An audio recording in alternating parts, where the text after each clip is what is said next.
siapkan bekal untuk menjemput ajal. Katakanlah, sesungguhnya kematian yang kamu lari daripadanya, maka sesungguhnya kematian itu akan menemui kamu. Kemudian kamu akan dikembalikan kepada Allah, yang mengetahui yang gaib dan yang nyata, lalu Dia beritakan kepadamu apa yang telah kamu kerjakan.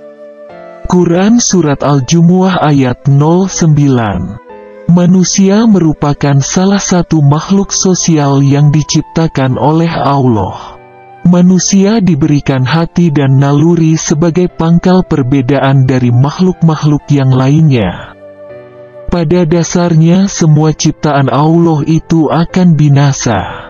Misalnya, alam semesta ini, dia akan mengalami kebinasaan pada waktu yang telah ditetapkan oleh Allah dan itu menjadi rahasia besar ilahi.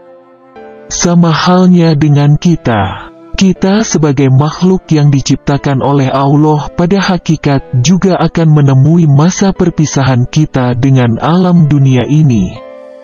Memang ini menjadi teka-teki dan misteri besar yang sampai peran teknologi di era revolusi industri 4.0 dan modernisasi abad ke-21. Semakin pesat berkembang tidak mampu mengetahui kapan waktu kita untuk berpisah dengan alam dunia yang hanya sebentar saja ini. Oleh karena itu, kita sebagai salah satu makhluk ciptaan Allah yang paling tinggi derajatnya, diwajibkan untuk selalu bersiap-siap untuk menyongsong hari berpisahnya dengan alam dunia ini. Karena semua manusia di bumi ini tidak ada yang tahu persis kapan dan di mana kita akan mengalami perpisahan dengan alam dunia ini. Benar juga firman Allah berikut ini yang secara eksplisit menerangkan jika waktu kita harus menghadap Allah, maka kita tidak dapat menundanya lagi ataupun mendahulukannya. Dalam kitab suci Al-Quran, Allah telah melukiskan ayat yang artinya, maka jika datang waktu kematian mereka, tidak bisa mereka tunda dan mendahulukannya sedetik pun. Quran Surat An-Nahl ayat 61.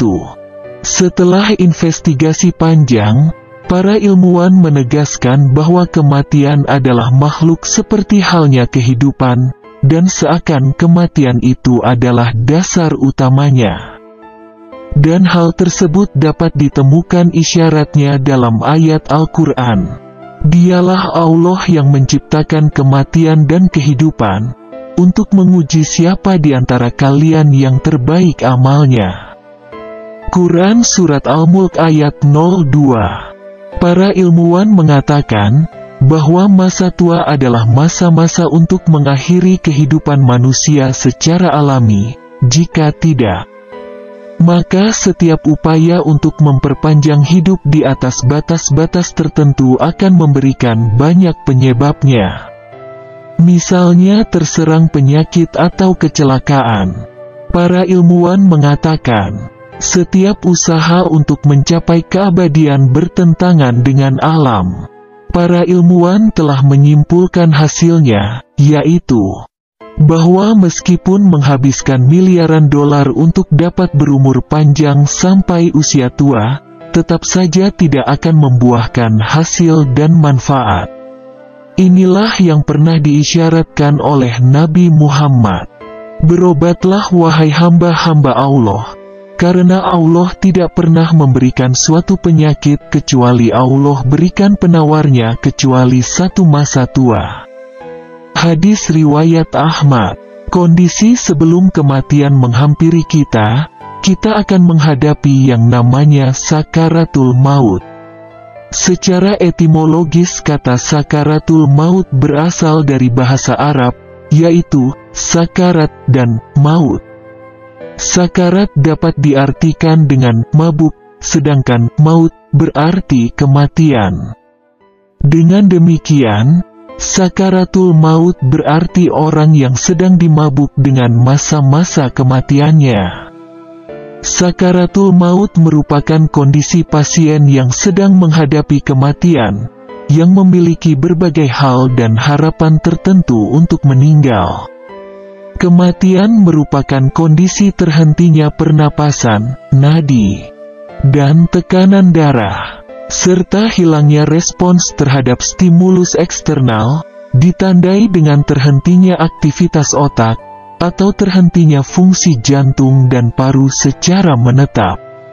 Sakaratul maut dan kematian merupakan dua istilah yang sulit untuk dipisahkan, serta merupakan suatu fenomena tersendiri. Kematian lebih ke arah suatu proses, sedangkan sakaratul maut merupakan akhir dari hidup. Artinya, dan datanglah sakaratul maut dengan sebenar-benarnya. Itulah yang kamu selalu lari darinya. Quran Surat Qaf ayat 19. Maksud sakaratul maut adalah kedahsyatan, tekanan, dan himpitan kekuatan kematian yang mengalahkan manusia dan menguasai akal sehatnya. Makna bilhaq, perkara yang benar, adalah perkara akhirat. Sehingga manusia sadar, yakin dan mengetahuinya. Ada yang berpendapat al-haq adalah hakikat keimanan sehingga maknanya, menjadi telah tiba sakaratul maut dengan kematian. Jami'u al-Bayan fi Tafsiri Al-Quran 26/100-101. Al-Imam Ibnu Katsir berkata, ini adalah berita dari Allah tentang keadaan orang yang sekarat dan tentang apa yang dia rasakan berupa kengerian serta rasa sakit yang dahsyat. Mudah-mudahan Allah meneguhkan kita dengan ucapan yang teguh, yaitu kalimat tauhid di dunia dan akhirat. Allah mengabarkan bahwasanya ruh akan dicabut dari jasadnya, hingga tatkala sampai di tenggorokan, dia meminta tabib yang bisa mengobatinya. Siapa yang bisa meruqyah? Kemudian, keadaan yang dahsyat dan ngeri tersebut disusul oleh keadaan yang lebih dahsyat dan lebih ngeri, kecuali bagi orang yang dirahmati Allah. Kedua betisnya bertautan, lalu meninggal dunia. Kemudian dibungkus dengan kain kafan, setelah dimandikan. Mulailah manusia mempersiapkan penguburan jasadnya. Sedangkan para malaikat mempersiapkan ruhnya untuk dibawa ke langit. Mengingat kematian, syariat ajaran agama Islam telah mengajarkan bagaimana caranya agar kita selalu mengingat kematian. Dengan kita mengingat akan adanya kematian, maka kita juga akan lebih mendekatkan diri atau berserah diri kepada Allah. Berikut ini akan paparkan beberapa cara praktis untuk dapat mengingatkan kepada kita akan kematian. Antara lain sebagai berikut. 1. Bimbinglah orang yang akan menghadapi waktu kematian. Ketika menghadapi orang yang sakaratul maut, seyogianya yang hadir ke tempat orang tersebut selalu mengingat Allah dan berdoa. Kalua berbicara, bicarakanlah hal-hal yang berbau positif, jangan negatif. Ajarkan orang yang akan menghadapi sakaratul maut dengan menyebutkan kalimat la ilaha illallah.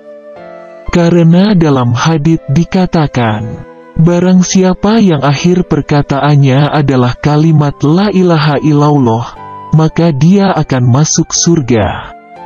Hadis riwayat Abu Dawud. 2. Mengunjungi orang yang sakit. Menurut Rasulullah, orang-orang yang beriman itu ibarat satu batang tubuh. Apabila salah satu anggota tubuh sakit, maka yang lain ikut prihatin. Salah satu cara untuk mengaplikasikan hadits di atas adalah dengan meluangkan waktu, mengunjungi saudara seagama yang sakit. Kunjungan teman, saudara, adalah obat yang mujarab bagi si sakit. Dia merasa senang karena masih ada sahabat untuk berbagi duka. Peribahasa mengatakan, teman ketawa banyak, teman menangis sedikit. Betapa pentingnya mengunjungi orang sakit itu dapat terlihat dalam hadits qudsi berikut ini. Rasulullah bersabda, Sesungguhnya Allah berfirman pada hari kiamat, "Hai anak Adam, aku sakit. Kenapa kamu tidak datang mengunjungiku?" Anak Adam menjawab, "Ya Tuhan, bagaimana aku akan mengunjungimu sedangkan Engkau adalah Tuhan semesta alam?"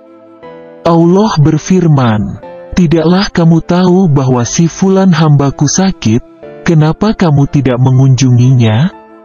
Tahukah kamu, jika kamu mengunjunginya niscaya kamu akan menemuiku di sisinya." Hadis riwayat Muslim. 3. Mengiringkan jenazah. Apabila seorang meninggal dunia, masyarakat secara kifayah wajib memandikan, mengkafani, mensyolatkan dan mengkuburkannya.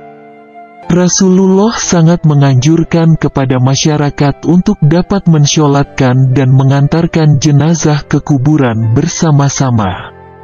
Beliau bersabda, "Barang siapa yang menyaksikan jenazah lalu ikut mensalatkannya, baginya 1 qirat. Dan barang siapa yang menyaksikannya sampai dikuburkan, baginya 2 qirat." Ditanyakan orang, "Apa itu 2 qirat?" Beliau bersabda, "Seperti 2 gunung yang besar. Pahalanya." Hadis muttafaqun alaihi. Dr. Yunahar Ilyas, Kuliah Akhlak. 4. Berziarah kubur. Dalam melakukan ziarah kubur, anaknya mendoakan ahlinya. Jangan sampai kita yang minta doa dari yang wafat, memuja-muja, bahkan kuburan dijadikan tempat sesembahan. Ziarah kubur juga dapat mengingatkan diri kita akan kehidupan akhirat. "Aku sudah melarang kamu menziarahi kubur, sekarang ziarahilah, karena ziarah kubur mengingatkan kamu akan akhirat hari." Ahmad dan Muslim, Dr. Yunahar Ilyas, Kuliah Akhlak. Marilah kita persiapkan diri ini untuk menyambut suatu yang pasti, kematian, yang akan tiba-tiba datang kepada kita. Kita persiapkan diri untuk kehidupan selanjutnya di akhirat. Kita siapkan bekal kita. Semoga kita mampu mengaplikasikan cara-cara mengingat kematian yang telah disajikan di atas tadi, sehingga kita termasuk orang-orang yang bisa lebih mendekatkan diri kepada Allah. Dan semoga kita bisa meraih kematian husnul khotimah. Amin.